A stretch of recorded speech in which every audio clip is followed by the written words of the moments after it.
नमस्कार मित्रांनो, युवराज अकॅडमी 24 या आपल्या एज्युकेशनल यूट्यूब चॅनलवर मी तुम्हा सर्वांचं स्वागत करतो। तर जिल्हा परिषद आरोग्य विभाग भरती संदर्भामध्ये किंवा जिल्हा परिषदेच्या 17 संवर्गाच्या जे काही परीक्षा बाकी आहेत तर ह्या परीक्षा संदर्भामध्ये पेसा क्षेत्राच्या दृष्टिकोनातून मित्रांनो महत्त्वाचा म्हणजे काल 9 एप्रिल रोजी या ठिकाणी सर्वोच्च न्यायालयामध्ये सुनावणी झाली का, सर्वोच्च न्यायालयामध्ये सुनावणी झाली तर पेसा संदर्भामध्ये कुठल्या प्रकारे निर्णय घेण्यात आला याची माहिती आपण या व्हिडिओच्या माध्यमातून पाहणार आहोत। म्हणजे पेसा संदर्भामध्ये काल जी काही सर्वोच्च न्यायालयामध्ये सुनावणी झाली तर या सुनावणीमध्ये नेमकं काय घडलं, सुनावणी झाली किंवा नाही याची डिटेल माहिती आपण या व्हिडिओच्या माध्यमातून पाहणार आहोत। तत्पूर्वी चॅनलवर नवीन असाल चॅनलला सबस्क्राईब करा, जास्तीत जास्त मित्रांपर्यंत व्हिडिओ शेअर करा।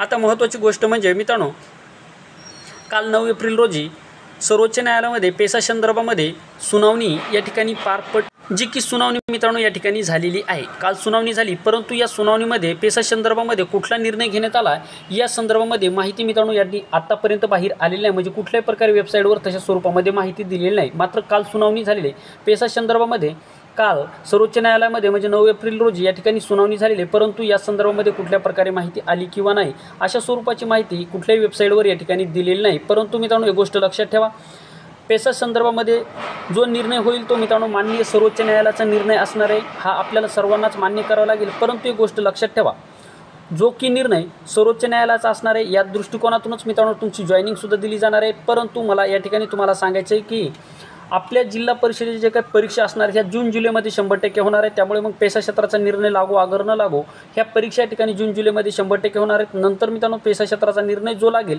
त्या दृष्टिकोनातून मग तुमची जॉईनिंग होणार आहे। परंतु सगळ्यात महत्त्वाची गोष्ट म्हणजे जर तुम्हाला या पदासाठी जर तुम्हाला हे पद मिळवायचं असेल तर आत्तापासून तुमचा अभ्यास असणं गरजेचं आहे। आणि दुसरी महत्त्वाची गोष्ट म्हणजे आता ह्या वेळेमध्ये तुम्ही सराव प्रश्नपत्रिका जास्तीत जास्त सोडवा। यामध्ये तुम्हाला किती मार्क येतात आणि कोणत्या विषयाला कमी मार्क येतात या विषयावर तुम्हाला जास्तीत जास्त काम करायचे आहे, जेणेकरून या 2 महिन्यामध्ये तुमचा जो काही विषय वीक असेल तो सुद्धा चांगला होईल आणि आगामी काळामध्ये होणाऱ्या परीक्षेमध्ये तुम्हाला यश मिळेल। उगाच मित्रांनो परीक्षेची वाट पाहत बसू नका, परीक्षा ह्या 100% होणारच आहेत आणि त्या जून जुलैमध्येच परीक्षा होणार आहे, म्हणजे 2 ते 3 महिन्यामध्येच आहेत। मग या 2 ते 3 महिन्यामध्ये आता तुम्ही प्रश्नपत्रिका सोडवा। प्रश्नपत्रिका सोडत असताना कोणत्या विषयामध्ये कमी मार्क येतात, त्याच्यानंतर कोणत्या विषयातला कोणता टॉपिक आपल्याला अवघड जातो, ज्या टॉपिकवर प्रश्न आल्याच्यानंतर आपला 1 ते 2 मार्क या ठिकाणी जातो तर हे 1 2 2 मार्क कव्हर करण्याचा प्रयत्न करा, म्हणजेच आगामी काळामध्ये होणाऱ्या परीक्षेमध्ये तुम्हाला घवघवीत यश मिळेल। त्यामुळे मित्रांनो या ठिकाणी हा जो काही निर्णय असणार आहे या निर्णयाकडे जास्त वेट न करता किंवा निर्णयाची वाट न पाहता आपले मार्क कसे वाढतील याचा विचार करा।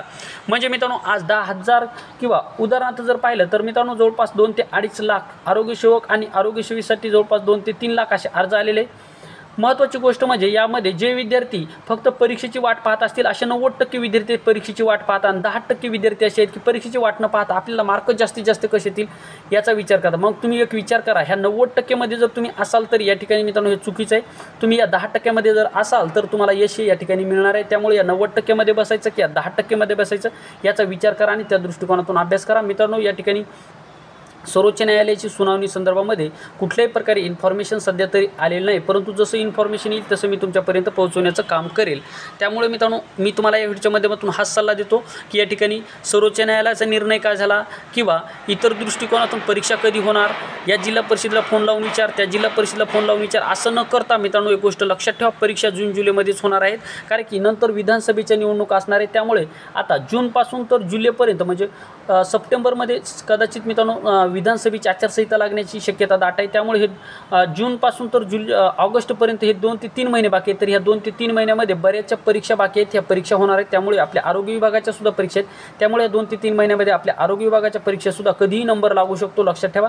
त्या दृष्टिकोनातून अभ्यास करा, यश तुम्हालाच मिळणार आहे। जर तुम्हाला यश मिळायचं असेल तर आतापासून चांगल्या प्रकारे नियोजन करा, वेळ ही निघून गेलेली नाही, लक्षात ठेवा।